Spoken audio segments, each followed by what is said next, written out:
Everyone, this is Deepa Yadav. Welcome back to my YouTube channel.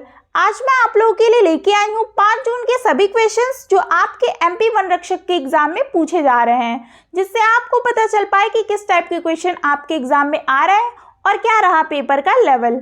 तो video शुरू करने से पहले अगर आप मेरे चैनल पर नए हैं तो सब्सक्राइब कर लें और बेल आइकन को प्रेस कर दें, जिससे नोटिफिकेशन आप तक पहुंच जाए और आप डेली वीडियोस को देख पाएं। तो चलिए जानते हैं कि किस टाइप के क्वेश्चंस पूछे गए हैं आपके एग्जाम में। तो देखिएगा, फर्स्ट क्वेश्चन है कि विश्व धरोहर से पूछा गया है, जो यूनेस्को से काफ़ी क्वेश्चंस पूछे जा रहे हैं जो विश्व धरोहर के हैं। तो निम्नलिखित में से कौन सा भारत में एकमात्र मिश्रित मतलब कि प्राकृतिक और सांस्कृतिक यूनेस्को विश्व धरोहर स्थल है? तो ये कंचनजंगा राष्ट्रीय उद्यान है, इसका आंसर होगा। इसके बारे में कुछ और पॉइंट्स जान लेते हैं। कंचनजंगा राष्ट्रीय उद्यान, जिसे कंचनजंगा संरक्षित जैव मंडल भी कहा जाता है, एक राष्ट्रीय पार्क है और भारत के सिक्किम में स्थित एक संरक्षित जैव मंडल है। कंचनजंगा राष्ट्रीय उद्यान कहाँ पे है? तो भारत में सिक्किम में स्थित है। नेक्स्ट पॉइंट देखिएगा कि इसे जुलाई 2016 में यूनेस्को की विश्व धरोहर स्थलों की सूची में अंकित किया गया है, जो भारत का पहला मिश्रित धरोहर स्थल बन गया है। तो आप जो यूनेस्को के जितने भी विश्व धरोहर हैं वो आप पढ़ के जाइए, क्योंकि इससे क्वेश्चन दो तीन दिन से पूछे जा रहे हैं। इससे देखिए, ये क्वेश्चन देखिए संविधान से है संपत्ति का अधिकार। ये क्वेश्चन देखिए फिर से रिपीट हुआ है, पिछले कई शिफ्ट में पूछा जा चुका है और ये कल की शिफ्ट में भी पूछा गया 5 जून वाले पेपर में भी, कि संपत्ति के अधिकार को भारतीय संविधान के किस संशोधन द्वारा मौलिक अधिकारों की सूची से हटा दिया गया? तो वो 44वां जो संविधान संशोधन है उससे हटा दिया गया है। संपत्ति का अधिकार को 44वें जो संविधान संशोधन है, संविधान जो संशोधन अधिनियम है 1978 द्वारा मौलिक अधिकारों की सूची से हटा दिया गया है। इसे संविधान के भाग 12 में अनुच्छेद 300A के तहत कानूनी अथवा विधिक अधिकार बनाया गया है। किसमें बनाया गया है? ये संविधान के भाग 12 में और अनुच्छेद 300A में। तो ये इंपॉर्टेंट है, इसमें शामिल किया गया, आपसे पूछा जा सकता है, तो ये आने के चांसेस है आपके एग्जाम में। तो देखिएगा नेक्स्ट क्वेश्चन, लाडली बहना योजना में कितनी राशि दी जाएगी? तो वो 1000 रुपये है। इसके बारे में भी कुछ जान लेते हैं, कुछ पॉइंट्स, कि हाल ही में 5 मार्च 2023 को लाडली बहना योजना की घोषणा की, जिसके तहत महिलाओं को आर्थिक स्थिति मजबूत होगी। नेक्स्ट है कि एमपी लाडली बहना योजना के तहत महिलाओं को हर महीने 1000 रुपये राशि दिए जाएंगे, जिससे वह अपनी ज़रूरतें पूरी कर सकती हैं। इस योजना के तहत राज्य के बहनों को सरकार द्वारा प्रति वर्ष 12,000 रुपये की आर्थिक सहायता प्रदान की जाएगी। तो ये सारे पॉइंट्स थे, आप याद रखिएगा। नेक्स्ट क्वेश्चन देखिए, खेलो इंडिया से है कि 5वां खेलो इंडिया यूथ गेम्स का आयोजन मध्य प्रदेश में कितने शहरों में किया गया है? तो ये 8 शहरों में किया गया है। साल 2023 के जनवरी फरवरी में 5वां खेलो इंडिया यूथ गेम्स का आयोजन हुआ। 5वां खेल इंडिया यूथ गेम्स का आयोजन मध्य प्रदेश के 8 शहरों में किया गया है। कौन कौन से शहर हैं देखिएगा? भोपाल, इंदौर, उज्जैन, ग्वालियर, जबलपुर, मंडला, खरगोन जो कि महेश्वर है, और बालाघाट में देश भर में आए 6000 से भी ज़्यादा क्या है खिलाड़ी इस गेम्स में हिस्सा लिए थे। तो ये 8 शहरों में है, ठीक है, आयोजन किया गया था मध्य प्रदेश। तो मध्य प्रदेश से भी काफ़ी क्वेश्चंस पूछे थे, 5 से 6 क्वेश्चंस पूछे जा रहे हैं। अब एमपी जीके की संख्या जो है बढ़ रही है। नेक्स्ट क्वेश्चन देखिए, ये भी देखिए उसी से पूछा है कि मध्य प्रदेश में देश की पहली सोलर सिटी कहाँ बनाई जा रही है? तो वो सांची में बनाई जा रही है। मध्य प्रदेश के रायसेन जिले में स्थित विश्व धरोहर स्मारक स्थल सांची नगर देश की प्रथम सोलर सिटी बनने जा रहा है। नेक्स्ट, कि एक भारतीय आत्मा किस कवि का उपनाम है? तो ये माखनलाल चतुर्वेदी का नाम है, उपनाम। नेक्स्ट क्वेश्चन, कि 1955 में किसे अभ्यारण्य घोषित किया गया था? तो वो सरिस्का वन्य जीव अभ्यारण्य और रणथंभौर राष्ट्रीय उद्यान को 1955 में घोषित किया गया था। देखिए रणथंभौर राष्ट्रीय उद्यान 1955 में सवाई माधोपुर क्रीड़ा अभयारण्य के रूप में स्थापित किया गया। नेक्स्ट पॉइंट, राजस्थान के अलवर जिले में करीब 866 वर्ग किलोमीटर में सरिस्का को वन्यजीव अभयारण्य का स्तर 1955 में मिला है। तो ठीक है, 1955 में किसे अभयारण्य घोषित किया? तो वो सरिस्का वन्यजीव अभयारण्य और रणथंभौर राष्ट्रीय उद्यान को। नेक्स्ट क्वेश्चन की तेरह ताली लोक नृत्य किस राज्य से संबंधित है? तो ये राजस्थान से संबंधित है। तो देखिए, नृत्य से भी क्वेश्चंस पूछे जा रहे हैं, जो यूनेस्को विश्व धरोहर उससे भी क्वेश्चंस आ रहे हैं।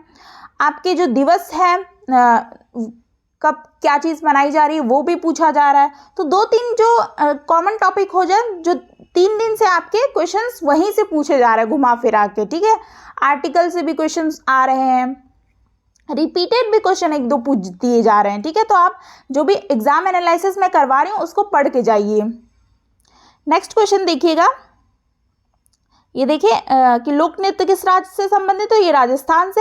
विश्व मलेरिया दिवस कब से शुरू हुआ? तो वो 2007 से है। नेक्स्ट क्वेश्चन है कि विश्व मलेरिया इसका बताया कि कब से मनाया जाता है? कि विश्व मलेरिया दिवस प्रत्येक वर्ष 25 अप्रैल को मनाया जाता है। और ये दिवस कब से शुरू हुआ था? तो ये 2007 में शुरू हुआ था और मनाया प्रत्येक वर्ष 25 अप्रैल को मनाया जाता है। नेक्स्ट क्वेश्चन कि भारत के वर्तमान कानून मंत्री कौन है? तो वो है अर्जुन राम मेघवाल। नेक्स्ट देखिएगा कि कोकना जनजाति किस राज्य के उत्तर पश्चिम में रहते हैं? तो ये महाराष्ट्र। नृत्य पवरी नाच है एक तरीके का, कोकना जनजाति लोग करते होंगे। मध्य प्रदेश जो बजट है, बजट के भी देखिए क्वेश्चंस पूरे आ रहे हैं, तो आप पढ़ के जाइए जितना भी एमपी का बजट है। बजट 2023-24 में किसान कल्याण योजना के लिए कितनी राशि प्रावधान किया गया? तो 3,200 करोड़ रुपए किए गए हैं। नेक्स्ट क्वेश्चन है कि भारत डैश के साथ स्थलीय सीमा साझा नहीं करता? तो वो है श्रीलंका के साथ नहीं करता है। नेक्स्ट, एलोरा गुफा किस राज्य में स्थित है? तो ये महाराष्ट्र में है। कुछ क्वेश्चंस ऐसे कॉमन भी पूछ दिए जो बहुत ही इजी थे।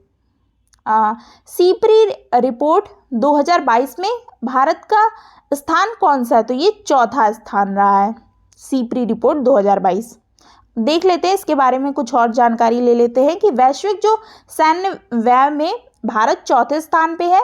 रिपोर्ट जारी की गई है स्टॉकहोम अंतर्राष्ट्रीय शांति अनुसंधान संस्थान सीप्री की रिपोर्ट के मुताबिक भारत दुनिया में चौथे नंबर पर सबसे ज़्यादा सैन्य खर्च करता है और भारत दुनिया का चौथा सबसे बड़ा रक्षा बजट वाला देश बन गया है। ठीक है, नेक्स्ट देखिए, ये भी देखिए यूनेस्को से देखिए 2 क्वेश्चन आपको मिले ना।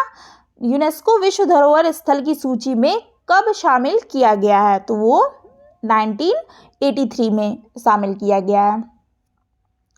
अजंता की गुफाएं जो है 30 शैल कर्तिक बौद्ध गुफाएं हैं जो महाराष्ट्र के औरंगाबाद में स्थित है। और ये गुफाएं सातवाहन राजवंशों और वाकाटक राजवंशों के 2 राजवंशों के संरक्षण में बनाई गई है।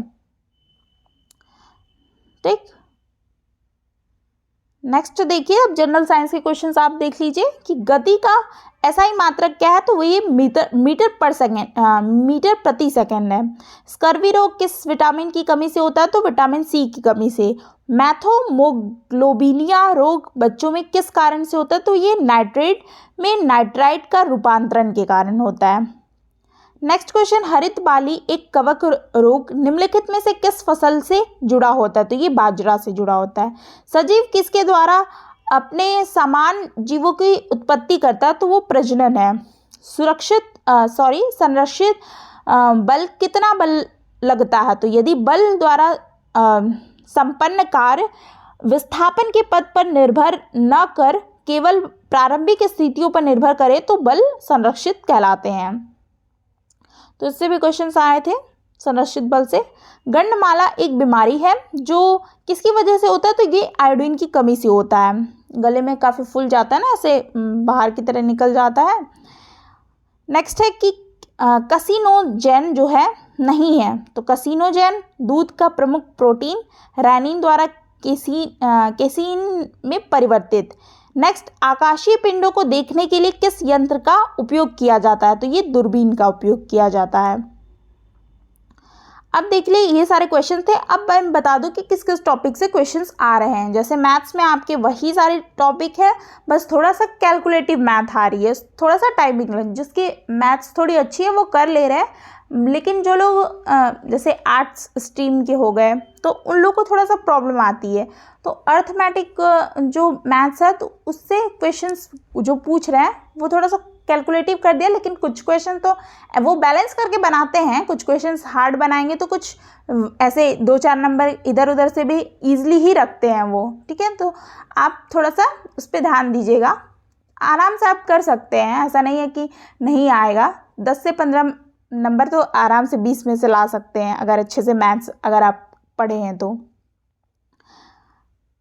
देखिए, speed, distance, profit loss, CI बोर्ड मास, नंबर सीरीज के 2 question, simplification, divisibility, ratio proportional से एक क्वेश्चन, सभी से एक क्वेश्चन, 2 क्वेश्चन इसी तरीके से बैलेंस्ड वे में आ रहा है, ठीक है।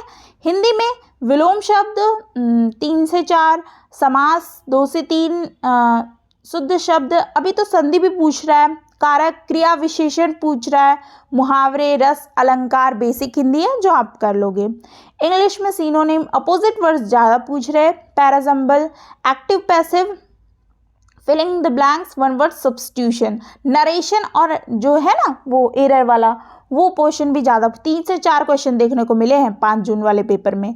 साइंस आपकी बेसिक साइंस, स्टैटिक जीके में 3-4 क्वेश्चन, करंट अफेयर से भी 4-5 क्वेश्चन है, एमपी जीके से भी 4-5 क्वेश्चन आ रहे हैं। तो एमपी जीके में थोड़ा सा क्वेश्चन बढ़े हैं, पहले 1 ही 2 आते थे, अभी क्वेश्चंस काफ़ी पूछ लिए जा रहे हैं, तो एमपी जीके भी पढ़ लीजिए। तो ये था, इतने सारे क्वेश्चंस थे मैंने जो आपको बता दिए, जो मैं कल नहीं करा पाई थी, जितने भी छूटे हुए क्वेश्चंस थे। तो आई होप आपको वीडियो अच्छी लगी हो, तो चैनल को सब्सक्राइब करें, वीडियो को लाइक करके ज़रूर जाएं और ज़्यादा से ज़्यादा शेयर कर दें कि जिससे और भी लोग ये एग्ज़ाम एनालिसिस को देख पाएँ। तो मिलते हैं फिर ऐसे ही कुछ मेमोरी बेस्ड क्वेश्चंस के साथ, MP वन रक्षक के क्वेश्चंस के साथ। Thanks for watching.